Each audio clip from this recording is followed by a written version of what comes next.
Hello, ayan, dito na naman tayo sa aking content. So, yun, napagkatuwaan ko yung mga ibon dito sa amin na gumagala. Ibon, hindi pala, pikak pala ba? Pikak pala yung unang na video ko. So, yan, nag-iingay siya kasi, kaya sabi ko, saan ba yun? So, nakita ko dito sa likod ng aming bakuran. Kaya, kinunan ko sila ng video. O, diba? Maraming wild animals dito. So, story time tayo about animals. Ayan.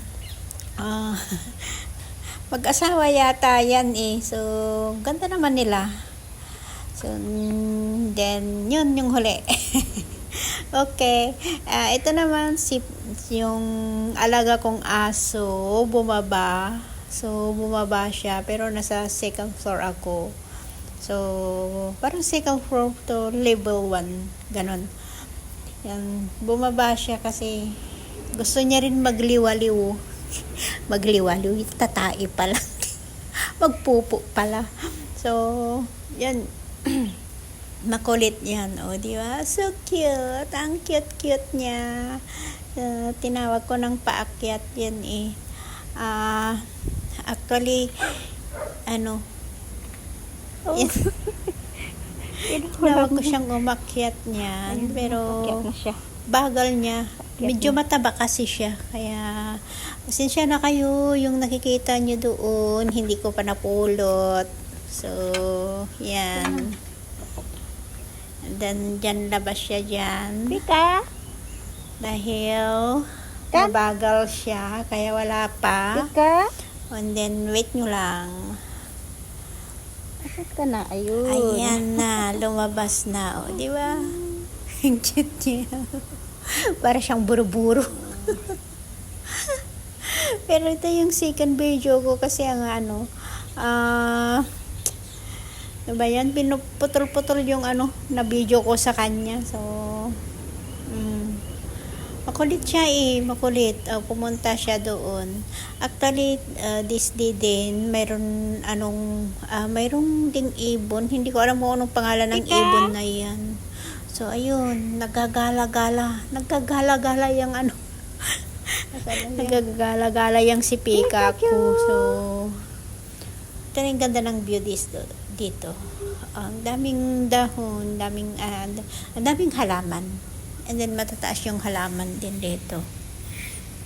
So, napagkatuwaan ko kasi nga wala ngayon yung amo ko, nasa Europe siya. So, free time akong mag-video. O, diba? Ganito rin ako kapasaway pag walang bantay. Pero ganito lang naman. Ayan pala yung ibon, oh. Yan yung ibon na ayan, nakunan ko. Pero mamaya bababa ako niyan. Tapos kukunan ko siya ng kukunan ko siya ng malapitan. Yan. So, minsan nakakakita pa ako dito ng yung basakay sa Pilipinas, pero dito hindi ko alam anong tawag dun. So, ayan, makulit yung alaga ko. So, doon na nagtapos yung video ko doon kay Pika. Kaya ngayon, itong ibon naman. So, pinagsama-sama ko na lang para at least medyo mahaba-haba.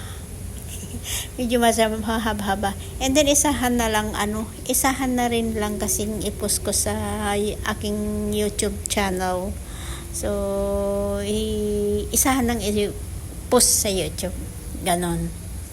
O, diba? Kasi collection ko dito parang collection ko siya dito sa aking tinitirhan ngayon. Yan. Ang ganda niya, ang halaki niya, kaya yan. Kaya minsan makulit ang tao pag walang bantay, di ba?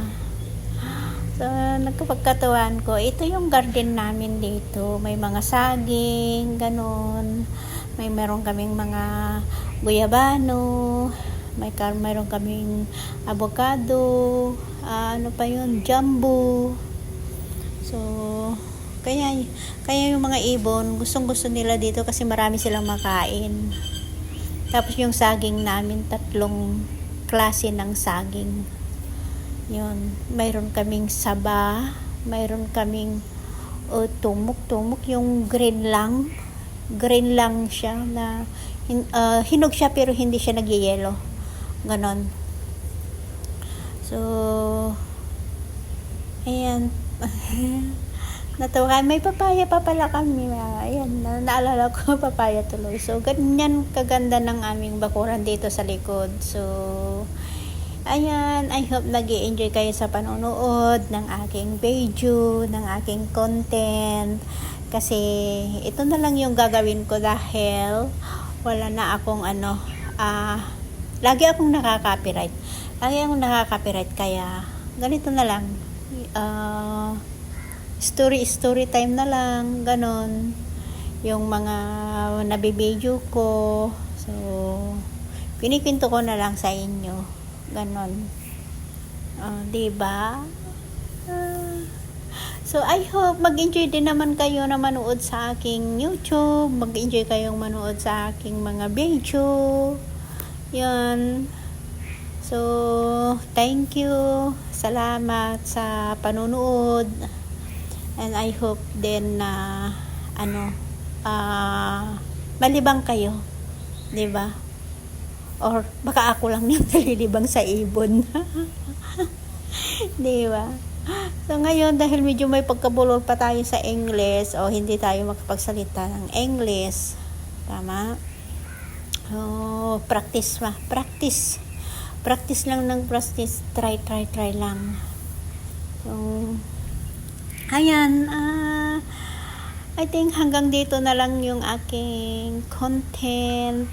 And then, na-share ko na rin sa inyo kung ano yung napagkatuwaan ko this day. So, I hope matuwa din kayo na manood sa aking munting video.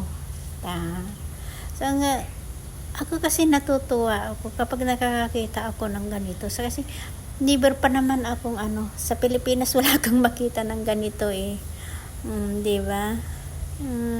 Sa garden lang yan. So, pasensya kayo hindi gaanong putol-putol kasi yung video ko, bali pinagdudugtong ko na lang. So, thank you sa panonood. And maraming salamat. And then, I hope hindi kayo magsasawa na manood sa aking mga ginagawang content ko. So, and then, pakishare na rin po. So, ngayon hindi pa ako nakagawa ng aking intro. Ayun, pagpasensyahan muna kung kasi part-time ko lang ginagawa to. Kapag may free time lang ako, saka ko lang ginagawa. So, medyo pangit pa yung mga content ko. Wala akong intro, wala akong mga pero thankful naman ako kasi nanonood pa rin kayo. Marami pa rin nanonood kahit papaano. Diba? So, ang haba ng video ko. So, dito na lang. Bye-bye!